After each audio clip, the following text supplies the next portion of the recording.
Alright guys, today we're talking a little bit about my story personally. If you're not yet subscribed, please do so. We definitely would appreciate it. Helps out a lot. So, I started way back in around 2005 on Nintendo NSider, which was the official forums for the time. And basically, I was just a member on there. I was a huge Nintendo fan. I still am to this day. It's ultimately like my favorite, video game company, and I was very much attached to the systems at the time. So the DS had just recently launched around that time. Of course, we had the Wii, Game, everything prior as well, because we were always talking about all that stuff on there. So everything from NES all the way up to what was current at the time was what they were discussing on those forums, and I was just a fan. I was just a regular person. Chatting away with people. It was kind of my life at the time. It was my community, even as a kid. I wasn't great at, making friends in real life and things like that. So I found friends and people that I could relate to on those forums. And there are still a couple of people that I know to this day from the forums that are, still sort of involved in the video game community in some capacity. There were definitely a lot of people that kind of got lost along the way, that fell out of video games, grew up, got married, got jobs. Go out and look for a job. The word today is job. J-O-B. You hear me? Went to school, it's pretty normal stuff for any of the communities I've been involved with, and that happens, and it's understandable. But I started there. Not too much later, the Nintendo NSider forums shut down. I guess I should step back a little bit and say also, there was a status on the Nintendo NSider forums called the Knights of Hyrule, the KOHs, and it was basically a level you could reach on there. If Nintendo picked you, it was that sort of thing. They picked you if you're an active and quality member and stuff like that, and you got a Triforce badge, gold badge, sent out to you in the mail, and you had the special tag on there that said you were a Knights of Hyrule status member or whatever on the forums. And it was just a cool thing, right? So I still have that somewhere packed away, I'm pretty sure, and I definitely got to pull that out. If I have it, it's one of the coolest things that I have. But it's very, very cool stuff. The forums were just absolutely amazing. This wasn't a toxic time for stuff like that, so it was really cool. It was just a great community of people. But eventually Nintendo shut that down, and a fan recreation popped up very shortly after called NSider 2. And people were lost, man. They lost a whole community of people that were there. It was there for years, and it was a bummer. It was a huge bummer. But yeah, NSider 2 popped up, and I would say was my starting point in getting involved in video game stuff in some capacity like that. So I started writing reviews and different things on there. I was running stuff on the forums, different activities and things that were going on. I was learning about internet stuff, things that I am still able to use to this day. Some very minor code stuff I learned during that period of time.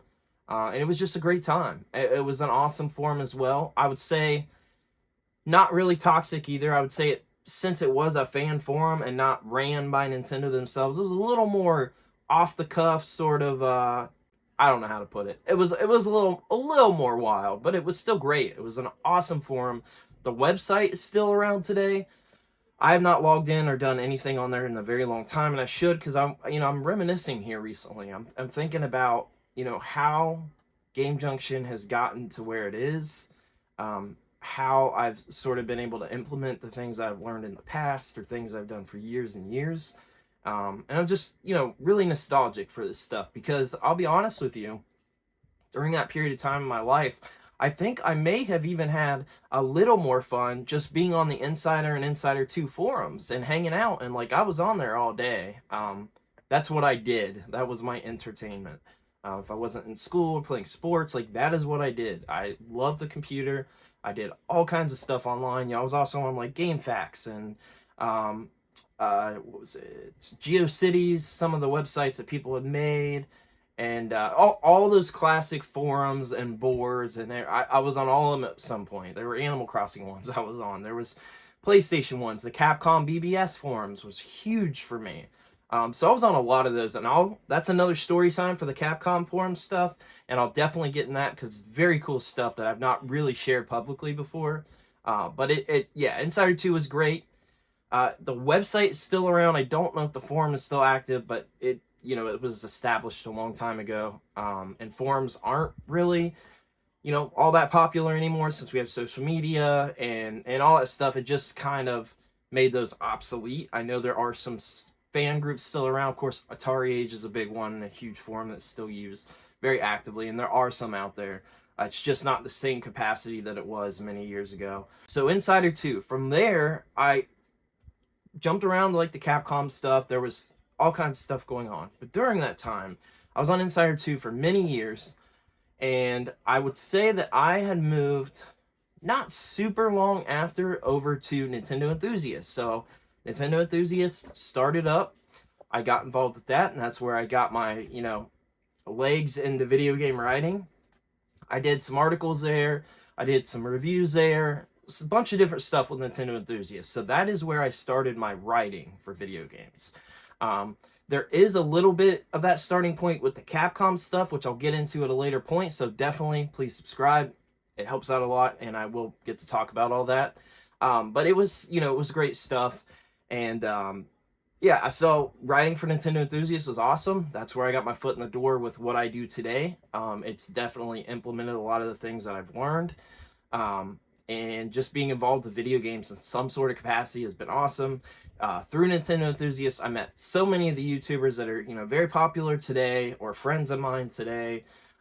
Different people I know is because of Nintendo Enthusiast, and I'm very thankful for that. It was an awesome opportunity. Unfortunately, Nintendo Enthusiast is now defunct.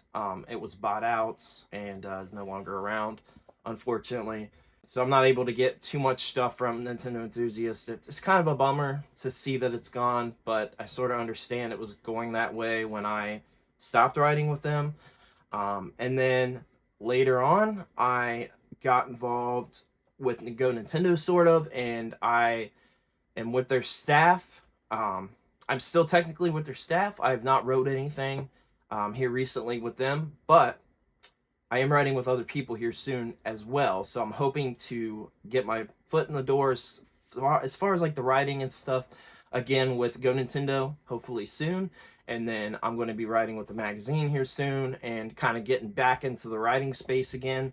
But it all comes full circle. And this is what has me thinking about stuff. I'm like, I don't think that I'd be doing what I do now with video content and social media posts and YouTube and just everything in general if it had not been for all of that, all the experiences I had. It was just, it was a different time, 2005. Internet and everything that was going on is way different than 2023 internet and content and creators, and it just wasn't a thing then. And it's insane to see how things have evolved with video game content, how many people there are, how much room there is for people to be able to input their opinions and share their thoughts and just grow with this community as a whole. And I absolutely love it, and I'm very thankful for all of that. There's just so much that goes into all this backstory that I want to be able to continue to share and get a little more in depth. But I wanted this to be a sort of overview to get to know me a little bit. But yeah, I've been involved in the video game space in some capacity for a very, very long time. I never really truly left. I've always, in some regard, been involved. There has been times where I was definitely less into gaming, or not even less into gaming, just less having time to play games. A little less interest when I'm, chasing women, music, and all the things all the other stuff that I love too, horror and TV and movies, and very passionate about music. So there's been so many things that toys as well was a huge thing for me. I love Transformers, I love G.I. Joe. There's so many toy lines that I love. But yeah, in some capacity in pop culture, I've always had some sort of involvement, which is pretty cool. And I wanted to share that. But if you enjoyed this video, be sure to leave a like, comment, subscribe down below. It helps out a lot. Anything helps, any sort of engagement. So we definitely appreciate it, and I'll see you later.